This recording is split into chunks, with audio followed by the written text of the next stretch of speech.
Joining us now is Todd Bensman, fellow for the Center for Immigration Studies, author of Overrun.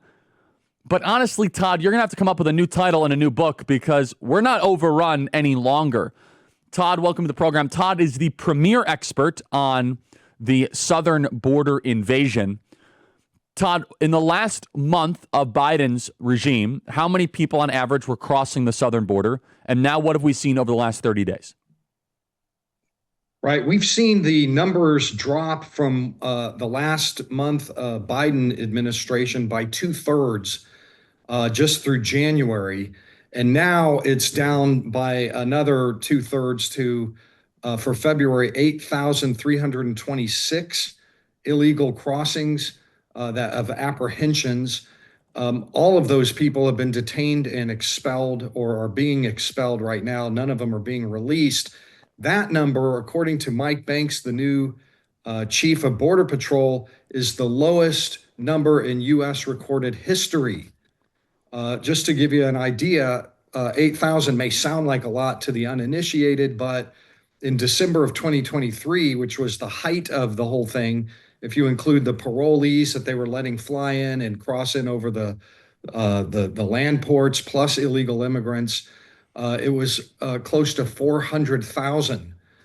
So that's the night and day. I mean, that's a kind of a norm, an unbelievable norm, 8,000 a day. I hope that they can maintain that. If they do, we'll have the lowest year of illegal immigration on record.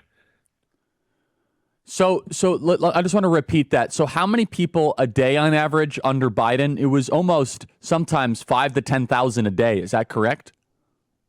That's right. The typical day was 7,000 to 8,000 a day, but that ranged up to 14,000 a day. Very often we had 9, 10, 12,000 a day. It was just an absolute torrent of humanity. And the reason is simply, I know you know this, but we were releasing most of them into the interior. And once word of that spreads, they're willing to lay down their smuggling fee money and gamble that they're going to get into. All that was ever necessary here, we didn't need some big Senate bill, the Langford Senate bill. Right. Remember all the Harris campaign? What a fraud that guy is. Can we just, Senator Langford, that guy needs to be removed from office. Senator Langford is a complete fraud. Please continue.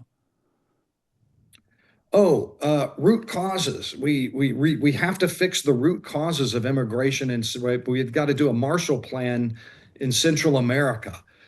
We have to have comprehensive immigration reform that's going to take years and complex bipartisan deals and all that kind of stuff. No, all that was ever needed was a push of a button, which is follow the law as it exists. Detention, expulsion, deportation proceedings, no catch and release. That's all that was ever needed. It took all of 1 hour on Inauguration Day to close the southern border, or to get it as close to operationally secure as I think we can ever really hope to get it. The operational secure border is 0. So if you just have 200 or 300 a day coming in, I mean, that's pretty good. Take it. That's a win. The issue there is that we let America think that there was some big complicated thing going on, that we're just victims. We have to just curl up in a fetal position and take the beating because that's just the way the world is. It never was that. It never was that. All that was ever needed was detention, deportation, expulsion, no catch and release, period. End of story. It's over. Now, having said that, and probably at the cost of my book sales, whatever it is, the truth, that we can't let off the gas because, Trump, the policies that he's put in place, those policies which are in line with the law requires those things, have to be maintained rigorously. You can't make exceptions. It has to be evenly applied border length or the duration, or they will reverse. It will come back. But right now you're seeing reverse migration. You're seeing in the Darien Gap, which I visited in August, there are thousands of people all around me moving toward the moving north in the transition period when Biden was still in office.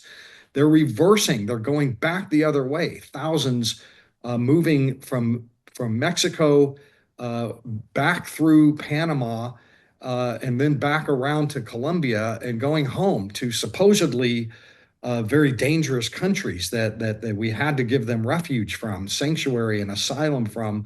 They're returning to those countries in large numbers. So this is really extraordinary. I want to say one other thing that we're not done. The Trump administration is just at the beginning. They have to hermetically close that border. They got to stop the bleeding first. Then they've got a big cleanup in the interior. We have 10, 12 million. Nobody really knows how many came in over the last 4 years. And that's where the Trump administration is gearing up an infrastructure right now. And then there's the cartels. That's part of the policy and fentanyl trafficking. So the whole three-part program isn't over yet. It's just that the first part, the most important part maybe, is that the blood is stopped. So Todd, I just want to repeat those numbers: 277 a day, and all of which are being returned to their country of origin. They're not being released into the interior.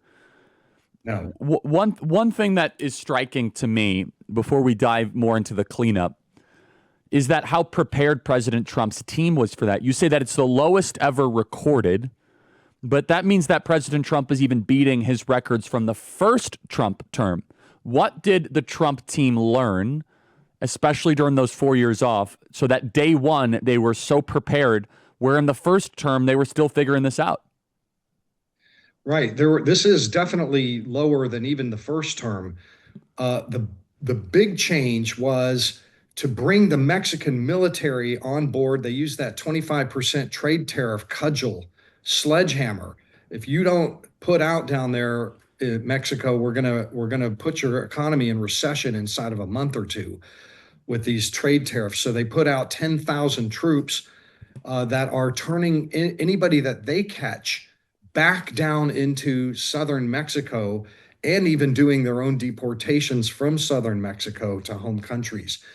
That the Trump administration did that in 1.0, but they did it much later in the administration. Now they did it first in using the cudgel of a trade sanctions. So that was huge. And the other thing is that we're using something called 212F, which is an instant expulsion authority that's clearly spelled out in current law, the INA 212F. Go Google it, look it up.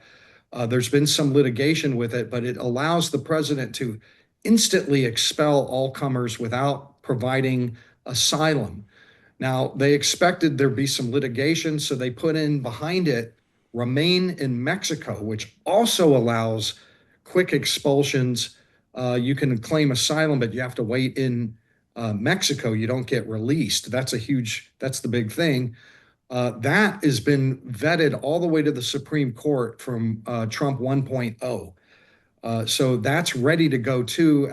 They've got multi-layered architecture in there.